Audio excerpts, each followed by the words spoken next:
hozirgi kunda hammamizga ma'lum, bolalar o'rtasida burundan nafas olish qiyinlashishi, ayniqsa kechqurun yotgandagi nafas olish qiynalishlari, xurrak otish, ko'p kasal bo'lish, ertalab turganda o'z-o'zidan injiqlik bilan turishlari nafaqat aqliy tomondan, balki jismoniy tomondan ham rivojlanishda orqada qolib ketishlar hozirgi kundagi ota-onalarda asosiy muammolardan biri bo'lib turibdi. Endi bunga sabab qilib nimani olishimiz mumkin? Allergiya deyishadi, burundan go'shti bor deyishadi, ya'ni adenoidlar. Hozirgi kunda haqiqatdan ham 80-85% ko'rikka kelgan bemorlarda, ya'ni bolalarda ichida adenoid bezini kattalashishi juda ko'p uchrab turibdi. Adenoid bezi bu nima? O'zi adenoid bezi umumiy olganda hammada bo'ladigan bez. O'zi normal holatda ham, fiziologik holatda 13-14 yoshda qayta so'rilib ketadigan bez hisoblanadi. Nima uchun kimdadir katta, ya'ni nafas olishga xalaqit beryapti? Buni asosiy sabablari bor. Hozirgi kunda sabablarga birinchi omil qilib olishimiz mumkin tashqi muhit omillari. Chang, masalan, havodagi chang, turli xil allergik omillar, bolalarda ichida hozir kam harakatlik, undan tashqari uydagi turli xil bытовая ximiya deymiz, yeydigan, iste'mol qiladigan narsalar, hozirgi kunda mana shirinliklar, turli xil kimyoviy sostavga ega bo'lgan, turli xil emulgatorli haligi qo'shimchalari bor bo'lgan shirinliklar ko'payib ketdi. Shularda bolalar tomonidan iste'mol qilishi, yana mana bu chips, kireshki deymiz-ku, mana shu narsalarni ham ko'p iste'mol qilish natijasida bolalarda allergik faktor oshib ketyapti. Allergik faktor oshgandan keyin burundan nafas olish o'z-o'zidan qiyinlashadi, adenoid bezi ham kattalashadi. Bu esa tez-tez kasal bo'lishga olib keladi. Bu omillar umumiy omillar hisoblanadi, lekin hozirgi kunda hayotimizdan kelib chiqib oladigan bo'lsak, bitta asosiy muammoni ham ota-onalar, ham ko'pchilik doktorlarimiz e'tibordan chetda qoldiryapti. Bu nima? Bu kam harakatlik muammosi. Kam harakatlik bolalikdan boshlanyapti-da. Masalan, oddiy misol qilib ayting, bundan 20-25 yil oldingi, o'zimizning yoshligimiz, mana 30 yil oldingi paytlarda oladigan bo'lsak, ko'chada o'ynardik. Ko'chada 15-20 ta o'rtoqlarimiz bo'lardi. Ular bilan har xil harakatli o'yinlar bo'lardi. Undan tashqari maktabda o'zida ham masalan quvnoq startlar, shunga o'xshagan harakatli o'yinlar, musobaqalar tashkil qilinardi-da, maktab chempionatlari yo boshqalar. Ya'ni bolalar постоянно sport, harakatli o'yinlarda ichida katta bo'lardi. Yoshligidan bolalar o'zlarini akasidan yo ota-onasidan o'yinlar, turli xil o'yinlarni o'rganib, shuning uchun ham o'zimiz ham shunaqa katta bo'lganmiz harakatli o'yinlar bilan. Shuning uchun odam organizmi qancha ko'p harakat qilgandan keyin unda modda almashinuvi ham tez bo'ladi, lekin burun ham tez nafas oladi. Uning natijasida burunda o'sha shilimshiq moddalar, turli xil havoda changlar filtrlanib burunda qoladi-ku, o'sha narsalar chiqib ketishi ham oson bo'ladi, hamda allergiya kamayadi o'z-o'zidan. Shu faktor hozirgi kunda yo'q.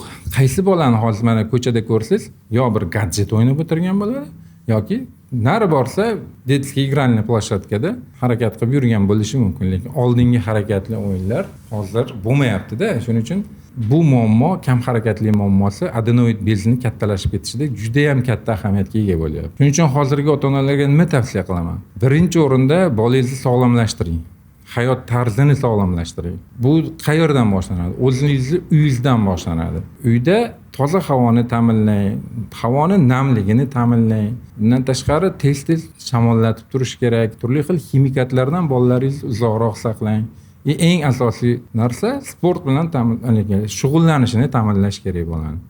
Bolada kerak bo'lsa bo'sh vaqt qo'ymang. Chunki bo'sh vaqt qo'ydingiz, hozirgi kunda gadjet o'ynayapti, yo televizor ko'ryapti, yo kompyuter o'ynayapti. 4 ta bola bir joyga chiqib yig'ilib qolsa ham PUBG yo shunga o'xshagan harakatsiz bir joyda o'tirib o'ynaladigan telefon o'yini bilan mashg'ul bo'lib qolyapti-da. O'shaning orqasidan kam harakatlik yanada rivojlanyapti. Bolada qo'pol qaytganda harakatini ta'minlab, uni haligi biz yoshligimizda aytardi, yo uni eshakdek ishlattirdi-da.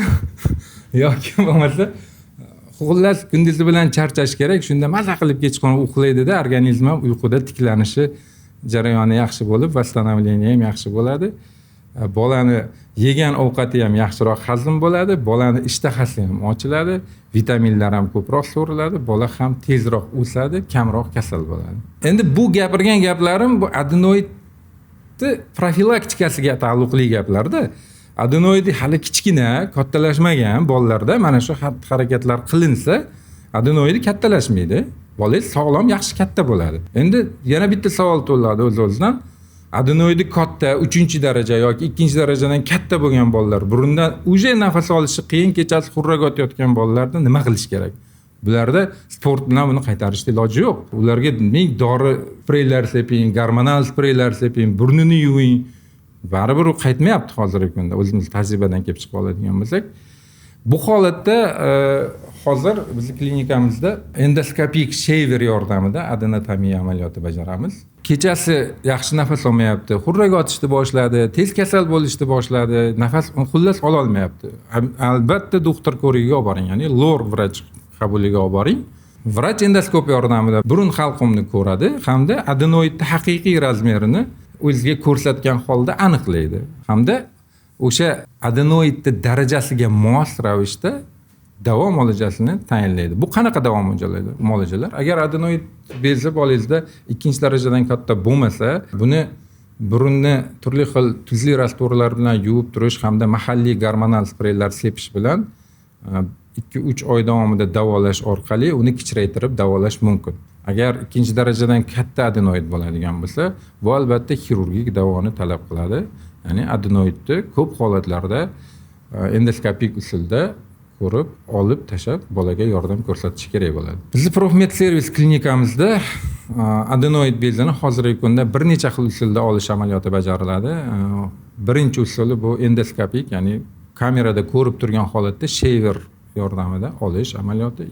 Ikkinchisi xuddi shunday kamerada ko'rgan holatda endoskopik koblator yordamida olish amaliyoti bajariladi. Hozir dunyo standarti bo'yicha shaver yordamida olish amaliyoti juda keng qo'llaniladi, chunki ham arzon, ham asoratsiz kechadigan operatsiya bo'lganligi uchun shu amaliyotni tavsiya qilamiz. Profmed servis klinikasi professional shifokorlar komandasi bo'lib, xalqimizga 10 yildan beri 50 mingdan oshiq jarrohlik amaliyotlari bilan, eng asosiysi garantiyaviylik jarrohlik amaliyotlari bilan xizmat qilib kelmoqdamiz. Agar sizda burun va halqumda burun to'sig'i, angiofibromlar, adenoma gipofizalar va boshqa quloq kasalliklari, eshitish pastligi bilan bog'liq problemalar, shunga o'xshagan problemalaringiz bo'lsa, bemalol Profmed servis klinikasiga 24 ga 7 holatda murojaat qilishingiz mumkin. Agar sizda lor sohasi bo'yicha muammolaringiz bo'lsa, yuqori malakali jarrohlik amaliyotlari kerak bo'lsa, pastdagi raqamlarga murojaat qiling. Professionallar siz uchun xizmatda bo'lamiz. Endi jarayon haqida qisqacha to'xtalib o'tadigan bo'lsam, bizga murojaat qildingiz, bolangizda 2-darajadan katta adenoid aniqlandi, 3-daraja adenoid aniqlandi. Sizga operatsiya tavsiya qilindi. Operatsiya haqida qisqacha ma'lumot beraman. Bolangiz umumiy narkoz, ya'ni gazli narkoz ostida operatsiya qilinadi. O'zingizni quchog'ingizda turgan holatda avval uxlatiladi, hech qanaqa stress bo'lmaydi bolada.